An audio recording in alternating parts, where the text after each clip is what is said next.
हर हर महादेव, श्री शिवाय नमस्तुभ्यम। दोस्तों, आपके सत्य सनातन धर्म चैनल में आपका स्वागत है। शुरू करते हैं आज की 5वें दिन की कथा की कुछ विशेष बातें। गुरुजी ने कहा, जब तक आप अपना व्यवहार अच्छा रखते हैं तब तक आपको सुख की अनुभूति होती है। जैसे ही आपका व्यवहार बिगड़ने लगता है वैसे ही आपको सुख नहीं दुख प्राप्त होने लगता है। इस मृत्युलोक में कोई ऐसा नहीं जन्मा जिसमें कोई कमी ना हो। गुरुजी ने कहा, जब नींद है तो गद्दा नहीं है, जब गद्दा है तो नींद चली जाती है। भूख है तो भोजन नहीं है, जब भोजन है तो भूख चली जाती है। इस लोक में कोई ऐसा नहीं जन्मा जिसमें कोई कमी ना हो। इस मृत्यु लोक में सुख और दुख हमारी मृत्यु तक चलते रहते हैं, फिर हम अपनी जिंदगी रोकर क्यों निकालें। गुरुजी ने कहा, दुनिया में कोई ऐसा पैदा नहीं हुआ जो तुम्हारे भाग्य को बदल दे। अपना भाग्य आप स्वयं बदल सकते हैं। कर्म करके, भजन करके और एक लोटा जल भगवान शिव पर चढ़ाकर आप अपना भाग्य बदल सकते हैं। गुरुजी ने कहा, जैसे आप पौधे में जल देते हैं तो वह वृक्ष बनकर आपको फल और छाया देता है, उसी तरह आप शिव पर एक लोटा जल चढ़ाते हो तो वह आपकी दुख की घड़ी में आपके साथ होता है और कोई नहीं होता।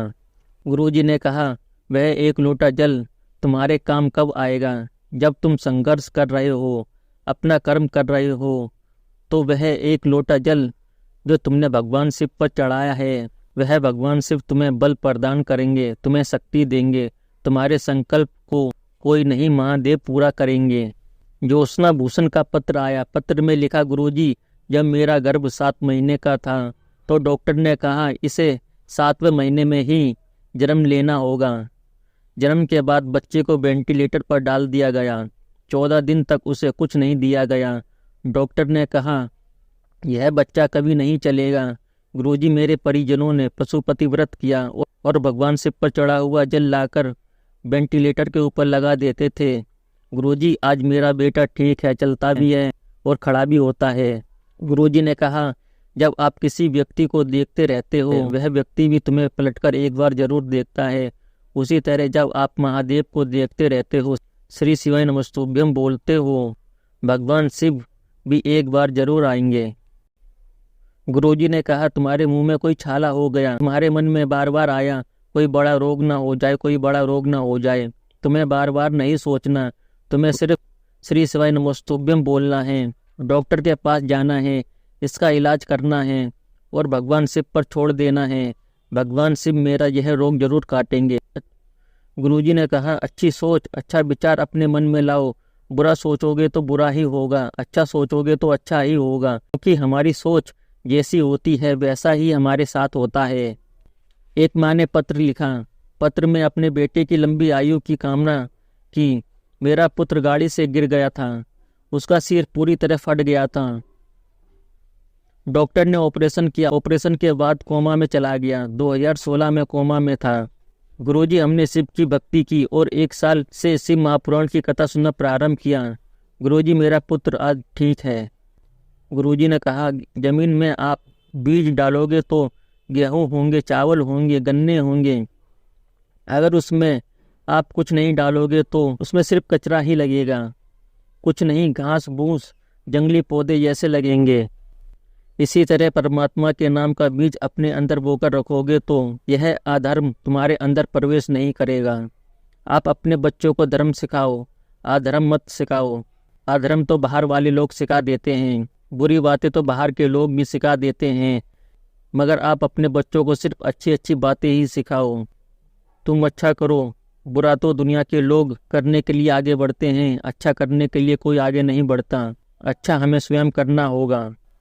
एक पत्र आया। पत्र में लिखा, शादी को 18 साल हो गए थे, संतान का सुख नहीं था। परिवार में कोई ऐसा दोस्त था कि जिससे संतान शांत हो जाती थी। मेरी सहेली ने मेरे से कहा कि आस्था चैनल पर शिव महापुराण की कथा आती है, उसे सुना कर। मैंने वह कथा सुनना प्रारंभ किया।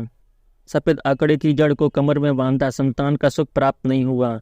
गुरुजी, मैंने फिर से दूसरी बार आंकड़े की जड़ का प्रयोग किया और नंदी महाराज के पास बैठकर भगवान शिव पर जल चढ़ाती और जल का आचमन करती।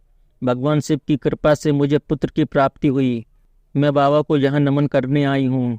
आज की कथा में गुरुजी ने एक नया उपाय बताया। गुरुजी ने कहा, अगर आप जीवन से हताश हो गए हैं, आपके दुख तकलीफ कट नहीं रहे हैं, आपके जीवन में परेशानी बढ़ती जा रही है, आपको लगता है कि मेरा यह कार्य होना चाहिए पर वह हो ही नहीं रहा है, तो आपको ये उपाय ज़रूर करना चाहिए। आपको करना क्या है, एक बेलपत्र लें। उस बेलपत्र की जो बड़ी वाली पत्ती होती है उसके नीचे 2 पत्तियां होती हैं। ऊपर वाली पत्ती और नीचे वाली 2 पत्तियों के बीच में एक डंडी होती है। उस डंडी पर चंदन का लेपन करके वो 7 दाने चावल के लेकर मंदिर के मेन गेट से मंदिर में प्रवेश करें। नंदी के सीधे हाथ के कान में कहकर, आपको लगता है यह रोग नहीं कट रहा है, आपका कोई प्रशासनिक कार्य है, या आपको लगता है कि मेरा ये केस चल रहा है, आपकी जो मनोकामना है वह नंदी के कान में बोलकर वह बेलपत्री और वह 7 चावल के दाने एक साथ भगवान शिव पर समर्पित कर दें। बेलपत्री की डंडी का मुख जलाधारी की ओर होना चाहिए। 2 या 3 सोमवार ये उपाय करने से आपके जीवन में जो भी कष्ट है, समस्या है, वह धीरे धीरे दूर हो जाएगी। रोग में दवाई लगना प्रारंभ हो जाएगा और समस्या समाप्त हो जाएगी।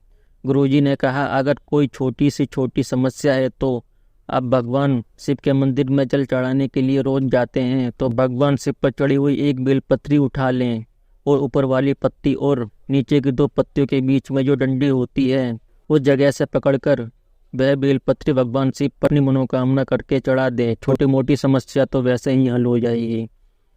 हर हर महादेव, श्री शिवाय नमस्तुभ्यम। दोस्तों, अगर आपको यह वीडियो अच्छी लगी हो तो वीडियो को लाइक करें, शेयर करें, कमेंट्स करें और कमेंट्स में हर हर महादेव, श्री शिवाय नमस्तुभ्यम जरूर लिखें। अगर आप चैनल पर नए आए हो तो चैनल को सब्सक्राइब करें और बेल आइकन को ऑन कर दें, जिससे ऐसे आने वाली शिव महापुराण की जानकारी सबसे पहले आप तक पहुंच सके।